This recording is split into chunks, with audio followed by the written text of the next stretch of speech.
Muy buenas tardes, bienvenidos de nuevo a Negocios Televisión, bienvenidos a este espacio informativo pendientes de todas las últimas horas mirando a la respuesta de Irán a las presiones por parte de Donald Trump, con el foco puesto en la visita de Netanyahu a la Casa Blanca, el primer ministro israelí que ya partía hacia Washington y que tiene información de inteligencia clave. Enseguida vamos a mirar a esto, vamos a ver a los mensajes de Macron advirtiendo sobre el fin de Europa, los líos en Estados Unidos con el caso Epstein y también un envío de petróleo por parte de Venezuela a Israel. Pero antes vamos a empezar con las últimas horas. Vamos a empezar contando que nuevas imágenes satelitales muestran que Irán ha terminado de enterrar todos los accesos conocidos al complejo de túneles de la instalación nuclear de Isfahán, un paso que los expertos interpretan como un intento de esconder o encerrar en su interior materiales sensibles tras los ataques de Estados Unidos de 2025. Es lo que revela el Instituto de Ciencia y Seguridad Internacional. El complejo subterráneo situado bajo una montaña al norte de la principal planta nuclear de Isfahán fue declarado al Organismo Internacional de Energía Atómica a mediados de los 2000 como instalación para almacenar equipos y materiales vinculados a la conversión de uranio y más tarde como posible ubicación de una planta de enriquecimiento secreta y depósito de parte del uranio enriquecido al 60%. En un informe detalla que las entradas central y sur están irreconocibles y completamente cubiertas de tierra, mientras que la entrada más septentrional del túnel, que cuenta con medidas de defensa pasiva adicionales, está rellena de tierra. Se agrega que ya no se observa actividad vehicular cerca de las tres entradas. Mientras tanto, el político iraní Ali Larijani afirmaba este martes que Estados Unidos no debe permitir que el primer ministro iraní, Benjamin Netanyahu, interfiera o sabotee las negociaciones diplomáticas en curso en referencia a los contactos relacionados con Irán y la seguridad regional. En declaraciones recogidas por medios iraníes, Larijani sostiene que Washington debe tomar decisiones independientes y no dejarse influir por lo que describe como intentos de Israel de torpedear cualquier avance diplomático. Según este dirigente iraní, las advertencias de Netanyahu sobre la supuesta amenaza iraní buscan bloquear acuerdos que podrían reducir las tensiones en Oriente Medio. El gobierno de Irán advierte del papel destructivo de Israel en las negociaciones nucleares entre Teherán y Washington. Pide al país norteamericano que adopte decisiones independientes. Mientras tanto, seguimos atentos a esta información de última hora que apunta a un incendio que se ha producido en la tarde de este martes en la central eléctrica de Alstom, en Teherán. Es lo que informan medios locales. Un portavoz del cuerpo de bomberos confirmaba que el incendio está bajo control. Explicó que se originó por los residuos de una antigua unidad de refrigeración que está fuera de servicio. La torre de refrigeración de esta subestación eléctrica llevaba algún tiempo sin funcionar y se estaba desmantelando cuando los materiales de desecho se incendiaron por un descuido, es lo que apuntaba el vocero, agregando que el suceso no va a afectar al suministro de electricidad. Mientras tanto, en su visita a Washington, el primer ministro israelí Benjamin Netanyahu tiene previsto presentar a Donald Trump nueva información de inteligencia que indica que Irán ha reconstruido de forma significativa su programa de misiles balísticos. Este era el último mensaje de Netanyahu antes de partir hacia Washington. לארצות הברית, לנסיעה השביעית שלי להיפגש עם הנשיא טראמפ מאז שהוא נבחר בקדנציה השנייה. זה כמובן לא כולל את הביקור הבלתי נשכח שלו בישראל והנאום שלו בכנסת. אני חושב שהדברים האלה משקפים את הקרבה הייחודית והיחסים באמת היוצא הדופן שיש לנו עם ארצות הברית, לי אישית עם הנשיא ולמדינת ישראל עם ארצות הברית, דבר שלא היה כמוהו בתולדותינו. בנסיעה הזאת אנחנו נדון בשורה של נושאים, עזה, האזור, אבל כמובן בראש ובראשונה במשא ומתן עם איראן. אני אציג בפני הנשיא את התפיסות שלנו לגבי העקרונות במשא ומתן, העקרונות החשובים, ובעיניי הם עקרונות חשובים לא רק לישראל, אלא לכל מי שבעולם רוצה שלום וביטחון במזרח התיכון. תודה רבה לכם.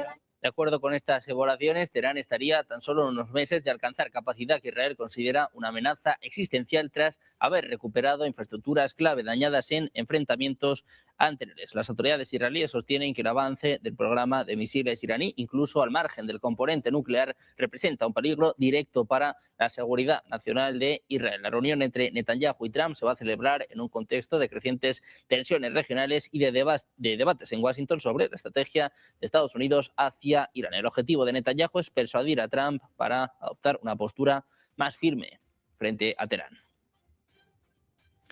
Atentos a la situación en Oriente Medio, vamos a contarles también que el ministro de Exteriores turco, Hakan Fidan, decía que no existe una amenaza de guerra entre Estados Unidos e Irán en este momento. Fidan insistía en que la región de Oriente Medio no puede soportar otra guerra. Decía, estamos haciendo todo lo posible para evitar un desastre. Decía que Turquía va a usar todos los medios a su alcance para evitar una nueva escalada. Al preguntarle sobre la opción de un cambio de régimen en Irán, el ministro de Exteriores afirmaba que no es posible cambiar el régimen con ataques aéreos ni medidas similares. Decía, es una quimera. El problema no es en sí el régimen, sino las decisiones y las políticas que adopta. También miramos a Rusia para contarles que un avión aterrizó en la ciudad iraní de Bushehr, en el sur de Irán, en un movimiento que podría estar relacionado con la evacuación de científicos rusos vinculados a instalaciones nucleares de Bushehr. Es lo que están apuntando informaciones preliminares. Hasta el momento no ha habido confirmación por parte de Moscú ni tampoco por parte de Teherán sobre el propósito exacto de este vuelo. Sin embargo, la llegada del avión se produce en un contexto de crecientes tensiones regionales y de advertencias sobre posibles escenarios de escalada en torno al programa nuclear de Irán. La central nuclear de Bushehr, construida con asistencia rusa y en la que participan técnicos rusos, es uno de los proyectos nucleares más sensibles en Irán. En el pasado, Rusia ha subrayado la necesidad de garantizar la seguridad de su personal en situaciones inestables. También miramos a Estados Unidos para contarles información importante en torno al caso Epstein. Donald Trump habría llamado hace 2 décadas a un jefe de policía de Florida criticando a Jeffrey Epstein y llamado malvada a Ghislaine Maxwell. Es lo que contaba la policía tras la retirada de los agentes del FBI en 2019. Es lo que apunta un documento publicado por el Departamento de Justicia. Trump llamó al entonces jefe de policía de Palm Beach para decirle gracias a Dios que está deteniendo a Epstein. Todos saben que ha estado haciendo esto. Es lo que apuntaba Reiter al FBI en octubre de 2019. El nombre de Reiter está tachado, pero el documento identifica a este sujeto como la persona que había sido jefe de policía en Palm Beach. Reiter decía que informó primero sobre el documento, que Trump lo llamó en 2006 después de que la investigación del Departamento de Policía se hiciera pública sobre el caso Epstein. El documento salió a la luz horas después de que el abogado de Maxwell solicitara a Trump que le concediera el indulto ejecutivo para que pudiera hablar con sinceridad sobre todo lo que sabe. Pendientes precisamente de la Casa Blanca, les contamos que se va a celebrar una segunda reunión este martes por la tarde destinada a presionar a los bancos y las empresas de criptomonedas hacia un acuerdo sobre los rendimientos de las monedas estables. Una disputa clave que bloquea el progreso de la ley Clarity, que alimenta las tensiones entre los bancos y las empresas de criptomonedas. La sesión se produce tras una reunión previa a puerta cerrada que concluyó sin acuerdo sobre si se debería permitir a las empresas de activos digitales pagar intereses sobre las stablecoins. Los bancos se han opuesto a estas medidas, advirtiendo que las stablecoins generan rendimientos podría provocar una salida sustancial de depósitos del sistema financiero tradicional. Al igual que la primera reunión, las conversaciones del martes van a involucrar a personal directivo y grupos comerciales en lugar de altos ejecutivos, con menos participantes de cada sector. La sesión se va a centrar en detalles prácticos para un posible acuerdo. Los negociadores trabajarán para resolver las tensiones entre las preocupaciones de los bancos y los esfuerzos de las empresas de criptomonedas por ofrecer monedas estables que generen intereses. También miramos a China. Les contamos que la administración Trump está preparando exenciones de la próxima ola de aranceles a los chips para Amazon, Google y Microsoft. Es lo que informa Financial Times. El Departamento de Comercio de Estados Unidos está elaborando las exenciones arancelarias vinculadas al mayor fabricante de chips del mundo, TSMC, que ha prometido 165.000 millones de dólares en proyectos estadounidenses. La empresa podría transferir la reducción arancelaria a sus clientes en Estados Unidos. La propuesta todavía está en discusión y todavía no ha sido firmada por Donald Trump. Precisamente hablando de Donald Trump, les contamos que el presidente de Estados Unidos anunciaba que podría bloquear la apertura de un puente que unirá Ontario y Michigan, a menos que Estados Unidos reciba una compensación y Canadá cambie sus prácticas comerciales. En un mensaje en Truth Social escribía que no va a permitir la apertura de este puente hasta que Canadá demuestre justicia y respeto. Hablaba de la venta de alcohol estadounidense en Ontario y los aranceles a los productos lácteos de Estados Unidos. Algo así como medidas injustas para Donald Trump. También criticaba a Mark Carney por buscar vínculos más estrechos con China. Advierte Ottawa que China se va a comer vivo a Canadá. Trump afirma que el puente internacional Gordie Howe no utilizó materiales estadounidenses y criticó una exención otorgada durante el mandato del expresidente Barack Obama. Mensajes de Trump que ya tienen una respuesta de Canadá. La amenaza del presidente de Estados Unidos de bloquear la apertura del nuevo paso fronterizo entre Detroit y Ontario fue calificada de insensata por el alcalde de Windsor, la ciudad situada en el lado canadiense de la frontera. Trump, como veían hace apenas unos segundos, escribía en Truth Social que iba a bloquear la apertura del puente internacional Gordie Howe sobre el río Detroit hasta que Estados Unidos fuera completamente compensado. Decía que la construcción no tenía contenido estadounidense, como por ejemplo el acero. A pesar de la afirmación de Trump, el alcalde de Windsor, Drew Dykens, decía al medio canadiense CBC que se utilizó acero estadounidense en el lado de Estados Unidos de este puente y que esperaba que se abriera. Decía: es una locura. Cuando leo esa publicación no puedo creer lo que estoy leyendo, pero es lo normal para Trump. También hablamos de China para contarles que aviones chinos realizaron maniobras inusualmente inseguras durante encuentros con aviones de combate F-16 taiwaneses en medio de una serie de ejercicios militares destinados a intimidar al gobierno de Taipei, escéptico con respecto a Beijing. Un caza Shenyang J-16 disparó bengalas a uno de los F-16 de fabricación estadounidense de Taiwán después de que éste intentara interceptar el avión chino cuando cruzaba la línea media del estrecho de Taiwán el 29 de diciembre durante los ejercicios que Beijing denominaba Misión de Justicia 2025, es lo que informa este martes Financial Times, citando un informe del Ministerio de Defensa taiwanés compartido con el ejército de Estados Unidos. Durante otro incidente, un J-16 voló muy cerca de un F-16, básicamente en posición de disparo, según apuntan los informes. También miramos a Rusia. Kremlin confirmaba hoy contactos con Francia para restablecer el diálogo. Celebraba este cambio de postura que permitiría solucionar los problemas más vigentes y complejos después de las últimas declaraciones del presidente francés Emmanuel Macron. El Kremlin está confirmando contactos con Francia. Или место контакта, это мы можем подтвердить, которые при желании и при необходимости помогут достаточно оперативно наладить диалог на высшем уровне. Пока каких-то индикаций о том, что это желание есть, мы не получали. Хотя мы обратили внимание на заявление господина Макрона о необходимости установления отношений с Россией.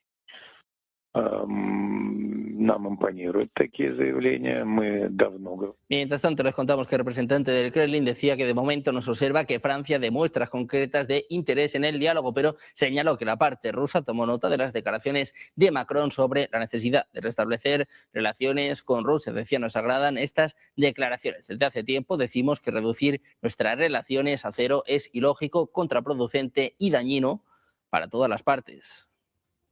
Precisamente el presidente francés Emmanuel Macron afirmaba este martes que su gobierno ha establecido contactos técnicos con Rusia. Espera que otros países europeos hagan lo mismo. Decía, sugerido a varios colegas europeos que reanudemos el diálogo. Para algunos era demasiado pronto para enviar a sus asesores diplomáticos como hicimos nosotros, lo que apuntaba en una entrevista con el diario Süddeutsche Zeitung. Macron señalaba que Europa debe retomar los contactos con Moscú porque su situación geográfica no cambiará, decía Macron. Nos guste o no, Rusia está a nuestras puertas. Además, ha revelado que París ha restablecido canales de diálogo a nivel técnico. Espera que sus socios hagan lo mismo para lograr un enfoque bien organizado. Indicaba que en los contactos entre los Estados miembros de la Unión Europea y Moscú no debería haber demasiados interlocutores. Dice, debe ser posible reanudar el diálogo con Rusia. Dice que el día que tengamos la paz, esa paz también se va a aplicar a Europa. Pendientes de los mensajes por parte de Macron con el foco puesto en un envío de petróleo de Venezuela a Israel, mirando también a las tensiones en la OTAN. Hacemos una pequeña pausa, 2 minutos, enseguida más información, más últimas horas. Negocios Televisión.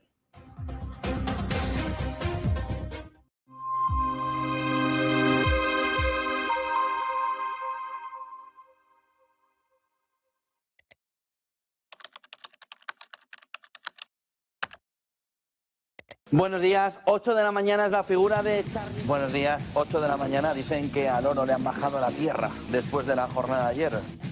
Seguimos en Negocios Televisión. Mañana continuamos en Negocios Televisión. Sean bienvenidos de nuevo a Negocios Televisión. Negocios Televisión. Sobre todo intentando ver lo que Europa está poniendo encima de la mesa en esos ejercicios militares.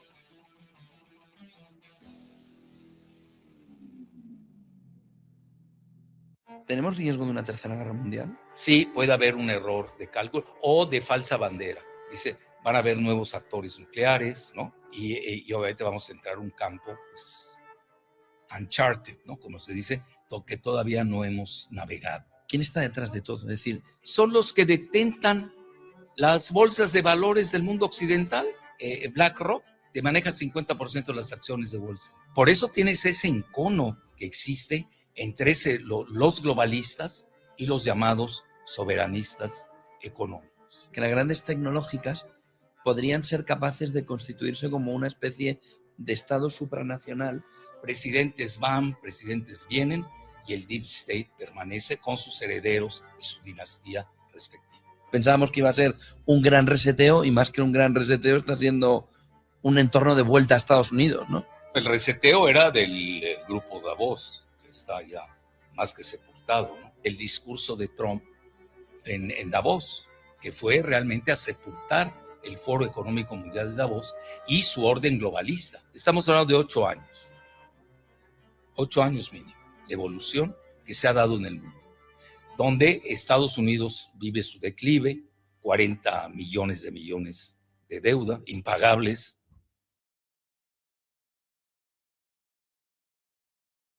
No se puede rescatar. Y España, que va por el mismo camino, tirando de gasto público, de inmigración y de fondos europeos, con lo que después nos vamos a encontrar con un gigantesco agujero fiscal todavía mayor al que ya existe.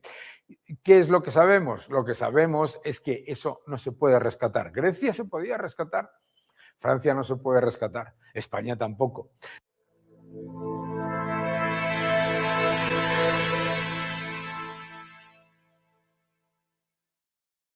Seguimos en Negocios Televisión, seguimos mirando a las últimas horas con el foco puesto en la guerra en Ucrania. Les contamos que Rusia espera que todos los miembros del club nuclear sigan una política responsable para evitar que se desate cualquier tipo de carrera nuclear. Es lo que apunta este martes el portavoz presidencial Dmitry Peskov. El vocero se refería a esta cuestión después de que el ministro de Exteriores turco, Hakan Fidan, afirmara que Ankara debería unirse a la carrera de las armas nucleares si se producen cambios drásticos que alteren el equilibrio en la región. Decía, se trata, por supuesto, de cuestiones estratégicas de gran importancia. Son cuestiones que deben considerarse dentro de un panorama más amplio. En este contexto, Peskov recordaba que existe el régimen de no proliferación, que es, por supuesto, la piedra angular de la seguridad nuclear. Decía, hemos tomado nota de esta declaración. Lo principal es que seguimos creyendo que todos los países del club nuclear se comportarán de forma responsable para no dar el más mínimo motivo y no permitir ninguna manifestación de carrera nuclear.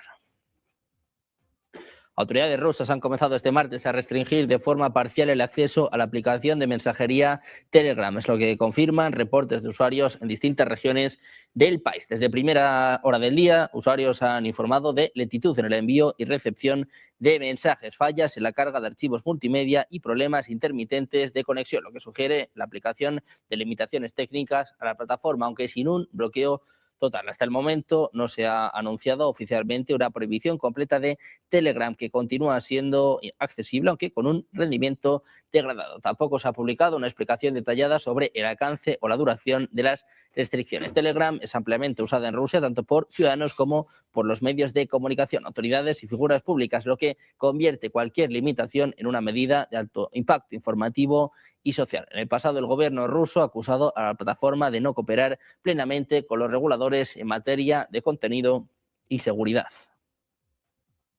También les contamos que el embajador ruso en China, Igor Morgulov, ha dicho este martes a RIA Novosti que Rusia y China están trabajando en la implementación de un acuerdo intergubernamental para construir una estación científica en la Luna. Morgulov ha afirmado que los preparativos están en plena marcha y explicó que los expertos están discutiendo la distribución del trabajo y los aspectos científicos y técnicos de las misiones conjuntas planificada. Los dos países ya habían discutido la opción de construir un reactor nuclear en la Luna en 2035 para alimentar la estación permanente en la superficie del satélite. Les contamos también que más de una decena de soldados que participaban en maniobras de la OTAN en el norte de Suecia tuvieron que ser evacuados por lesiones causadas por el frío, desde ampollas y forúnculos hasta dedos decolorados en las manos y en los pies. Según reportaba Wall Street Journal, uno de ellos, un militar europeo, tuvo que ser hospitalizado y corrió el peligro de perder parte de los dedos de los pies. Las maniobras se desarrollaron cerca del Círculo Polar Ártico en un contexto de creciente tensión y preparativos ante un supuesto escenario de conflicto con Rusia en el Alto Norte. Las temperaturas rondaban de forma constante los menos 34 grados, por lo cual los efectivos tuvieron que aprender nuevas habilidades, no solo en materia de combate, sino también para sobrevivir en esas condiciones extremas. Entre las exigencias figuraban ejercicios como sumergirse a través de un agujero en un lago helado, también pasar la noche en solitario dentro de refugios de nieve improvisados en el bosque. Mientras tanto, vamos a contarles que hay mensajes por parte de Emmanuel Macron hacia Europa. Dice que si no hacemos nada, seremos arrasados en apenas 5 años, es lo que apunta el presidente francés en una entrevista. Dice que los esfuerzos requeridos para impedir que esto suceda están en función de cómo los europeos respondan la pregunta de si prefieren ser espectadores o participantes en sus relaciones con Estados Unidos, con China y con Rusia. Decía Macron, si elegimos ser meros espectadores, eso nos llevará a una sumisión complaciente. La crisis que se está viviendo representa una profunda ruptura geopolítica y en la fase descrita como momento Groenlandia, aunque no se trata solo de Groenlandia, los europeos están completamente solos, es lo que apunta el propio Macron. Dice, en ciertos sectores lo hemos perdido todo. Menciona, por ejemplo, la industria química alemana como un ejemplo. Dice, miren cómo las industrias automotriz y de máquinas, herramientas han cambiado por completo en tan solo 18 meses. Momento crítico para Europa y también para sus líderes. El primer ministro británico, Keir Starmer, rechazaba las peticiones de dimisión en medio de la creciente polémica por las consecuencias políticas de los archivos de Jeffrey Epstein, que amenazan con desestabilizar al gobierno británico y ponen en peligro su futuro político. Según The Economist, Starmer se ha convertido menos de 2 años después de una aplastante victoria en el primer ministro británico más impopular de la historia. La publicación subraya que el deterioro de su imagen pública se produce en un contexto de presión política sostenida y creciente descontento social. Aunque Starmer atraviesa una crisis sin precedente en Reino Unido, no es el líder más impopular en Europa. Por ejemplo, el presidente francés Emmanuel Macron registra un índice del 16%, una cifra desastrosa para los analistas y que abre el camino también a una posible victoria de la derecha en Francia. Por su parte, el canciller alemán Friedrich Merz también enfrenta niveles históricos de impopularidad. Su caída, a pesar de ser el último en llegar al poder, apunta a menos de un 20% de aceptación pública.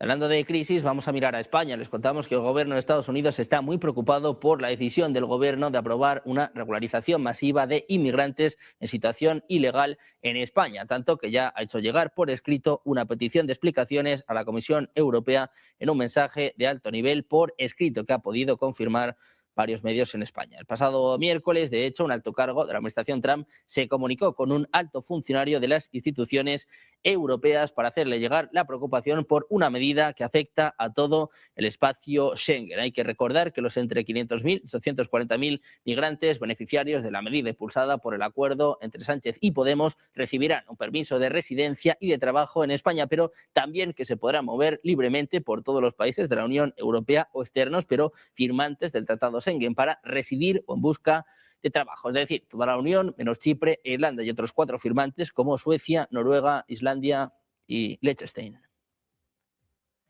También hablamos del expresidente del gobierno, José Luis Rodríguez Zapatero. Se reunió en Madrid con el opositor venezolano Edmundo González Urrutia, reconocido como el vencedor en las últimas elecciones presidenciales, para presionarle con el fin de que respaldara a un general chavista como sucesor de Maduro. El debate publica los detalles del encuentro que hasta el momento se desconocía, en el que Zapatero condicionó su mediación a que González avalara al militar a cambio de hacer gestiones para lograr la liberación de su yerno. La cita entre ambos se produjo la noche del 24 de septiembre de 2025. Zapatero planteó a González la necesidad de rebajar la tensión política y pidió expresamente que saliera en público a respaldar al general Miguel Rodríguez Torres como posible relevo en el poder. Le trasladaba a Zapatero que su apoyo era fundamental por su peso dentro de la oposición y que debía contribuir a legitimar esa opción por el bien de Venezuela. A cambio de ese respaldo, Zapatero usó como principal elemento de presión la delicada situación personal que atravesaba entonces el entorno familiar de González. Su yerno, Rafael Tudares, llevaba más de un año encarcelado en una prisión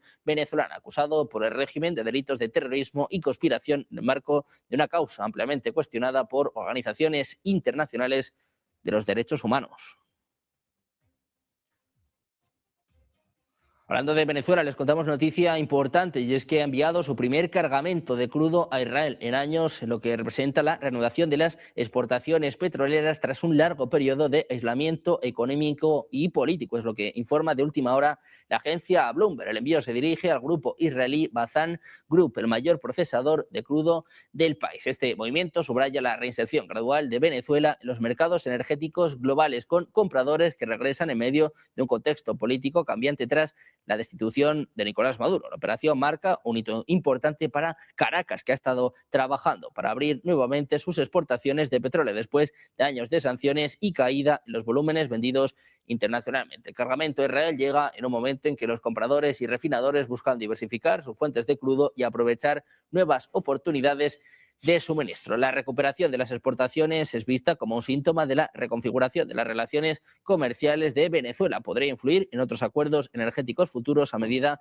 que se estabiliza su posición en el mercado global. Precisamente vamos a mirar las declaraciones por parte de la presidenta mexicana Claudia Sheinbaum. Hablaba sobre Venezuela, pero también sobre Cuba. Anuncia que va a seguir con el envío de ayuda humanitaria, al tiempo que califica como muy injusto que Estados Unidos imponga aranceles a los países que exportan petróleo a la isla. ¿Está detenido en este momento? Está detenido en este momento y estamos buscando evitar afectaciones a México y que de manera diplomática, como siempre, encontremos la mejor vía para que Cuba reciba el combustible. Mientras tanto, miramos a Reino Unido con el primer ministro británico que decía que seguirá al frente del gobierno. Dice que después de haber luchado por la opción de cambiar su país, no está dispuesto a abandonar su mandato y su responsabilidad hacia su país, es lo que apuntaba Starmer en una reunión con parlamentarios laboristas. La posición política de Starmer se ha complicado aún más tras la controversia surgida a raíz de la relación del expolítico laborista y miembro de la Cámara de los Lores, Peter Mandelson, con Jeffrey Epstein. Starmer había nombrado a Mandelson embajador británico en Estados Unidos, un cargo que ocupó hasta septiembre del año pasado. El escándalo provocó la dimisión del jefe de comunicaciones y del jefe de gabinete de Starmer. Sus comentarios se produjeron después de que el líder laborista escocés, Anas Anwar, le instara a dimitir antes de las elecciones parlamentarias de mayo. And it's not without pain, as I have a genuine friendship with Keir Starmer. But my first priority and my first loyalty is to my country, Scotland. And I am not willing to sacrifice Scotland's NHS, our schools, our communities, our towns, cities, villages and islands to a third decade of an SNP government. That's why the distraction needs to end and the leadership in Downing Street has to change. Precisamente sobre estos mensajes hoy hemos visto la respuesta por parte de Keir Starmer, el primer ministro británico. Insiste en su mensaje, dice que no va a dimitir. There are some people in recent days who say the Labour government should have a different fight, a fight with itself, instead of a fight for the millions of people who need us to fight for them. And I say to them, I will never walk away from the mandate I was given to change this country. I will never walk away from the people that I'm charged with fighting for. And I will never walk away from the country. Antes de las últimas horas, saben que el foco está puesto en Oriente Medio, sobre todo estamos pendientes de Israel con el primer ministro israelí, Benjamin Netanyahu, que les decíamos que estaba viajando a Estados Unidos. Mañana se reunirá con Donald Trump en la Casa Blanca en medio de las órdenes de arresto por parte de la Corte Penal Internacional. Se hablaba mucho también en los últimos meses sobre cómo iba a realizar estos viajes, cómo iba a afectar también a los países firmantes de estos tratados. Pues tenemos información importante de última hora. A pesar de las órdenes de arresto emitidas por la Haya contra Netanyahu, su avión ha volado a Estados Unidos sobrevolando Grecia, Italia y Francia, todos ellos miembros del tribunal. A pesar de que países como Francia han estado hablando sobre la situación en Gaza, han estado cargando contra Benjamin Netanyahu, el avión del primer ministro ha sobrevolado países europeos como Francia, Grecia o Italia. El problema es que muchos de ellos son firmantes de las órdenes de la Haya. Pendientes de las últimas horas, pendientes sobre todo de Benjamin Netanyahu y de su viaje a Washington. Mañana reunión clave con Donald Trump. Vamos a hacer una pausa, 2 minutos. Enseguida lo analizamos con los expertos en Negocios Televisión.